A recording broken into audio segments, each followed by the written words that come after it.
In this episode of Talking About Orks, we're going over the Burna Boyz. And Burna Boyz have not made a whole lot of noise in 8th edition since the Codex came out. And at least from what I've seen, there you don't see them in any competitive lists. I don't even see people talking about them just casually, much at all. And I'm not quite sure why. I mean, there might be some reasons. We'll speculate about that here.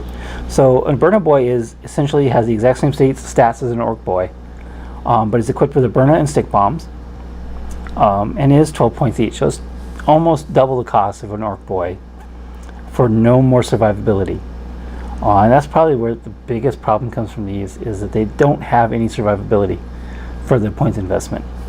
Burna in shooting, of course, is 8-inch range, assault D3, strength 4, AP 0, 1 damage, and Burnas in melee are strength user, -2 AP, 1 damage.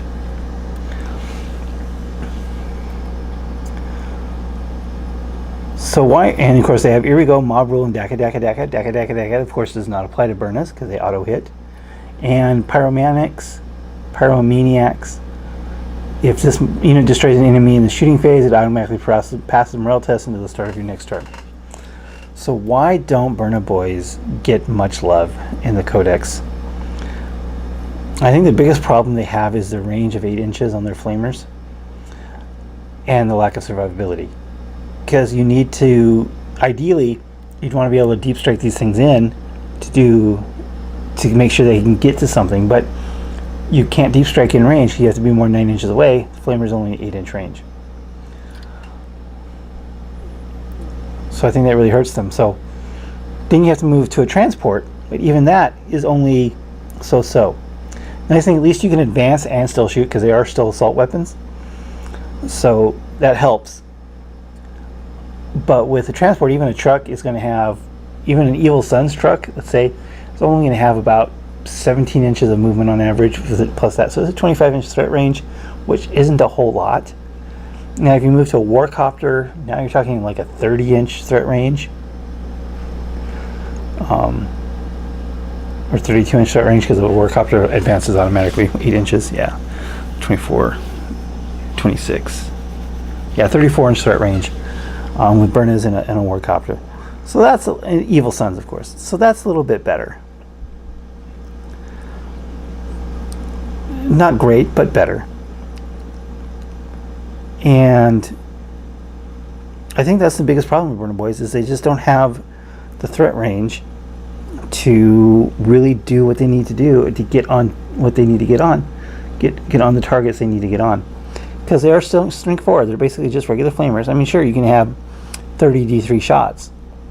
So, I mean, 30 shots, max out of Warcopter.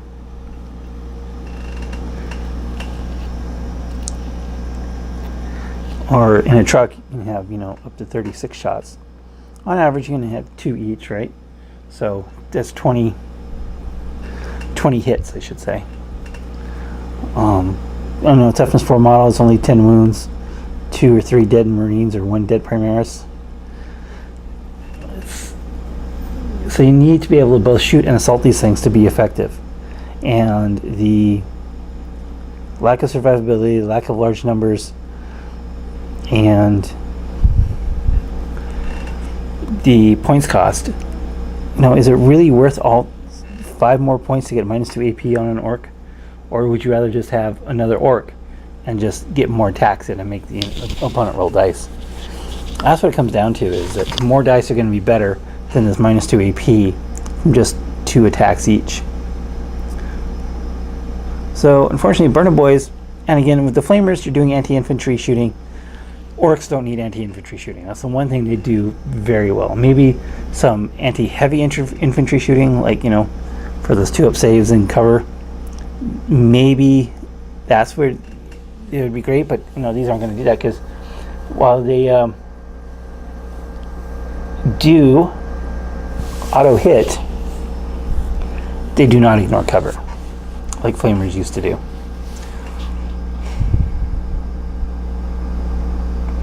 So what can we do with Burna Boyz in this edition? And I think their best implementation is going to be in a Warcopter. move them up that 32 inches or 30 inches if you're not orning Evil Sons. Another option, of course, is if you gave them those bad moons, they can at least use showing off. So you get to shoot them twice. That might be worth doing, especially if you roll a 3 for the number of attacks, because it is until the end of phase. So if you take bad moons, Burnas, and use showing off, you do get a large number of shots. You could get a large number of shots on something, but they just don't seem to be as effective as they once were, with the way the game is going. There's nothing wrong with them. I mean, there's still D3 flamers and power weapons per model, but they just don't seem to have a role really in the army.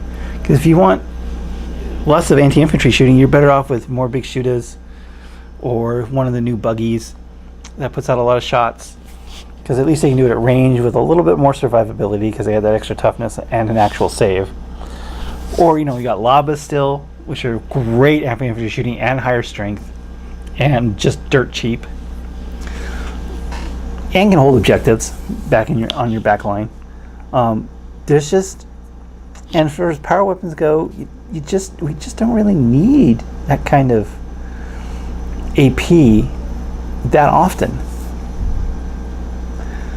because the things that really matter are just going to be better off getting hit by claws or stick bombs or smash guns or KMKs or not stick bombs but tank buster bombs. Anyway, so what do you think about Burna Boyz? I'm just like, what would we use them for? What kind of units can the opponent field where Burna Boyz would be useful? And I just really can't think of any. I mean, Terminators with 2, I mean, they are still 2 wounds. You're only going to get 20 attacks, hitting on 3s, wounding on 4s. That's not a lot of wounds.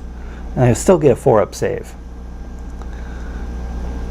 So they're not going to do a whole lot against heavy infantry. They might chew through some lighter infantry, but then, just regular more boys with more attacks would chew through lighter infantry, just from sheer number of dice. So I'm really scratching my head on where to put Burnas in a list. I just can't find a place for them, and that's too bad, because I mean, the models are excellent. They've been a mainstay of the Ork army for quite a while, but they just don't fit in anymore, it seems, which is a shame. Let me know what you think about Burnas below. As I said, I'm sitting here scratching my head trying to figure out where to use Burnas and why I'd want to use Burnas and what situations they would be good in, and I've got nothing. There are so many better alternatives to do the same job that these things can do that they're just really not worth taking. And again, that's a shame. So again, let me know your thoughts below, and thanks for watching. Thank you for watching this episode of Talking About Orks. Please subscribe and hit the bell button for notifications for new Talking About Orks videos every Wednesday, new battle reports every Friday, and hobby videos whenever I can. Thanks for watching.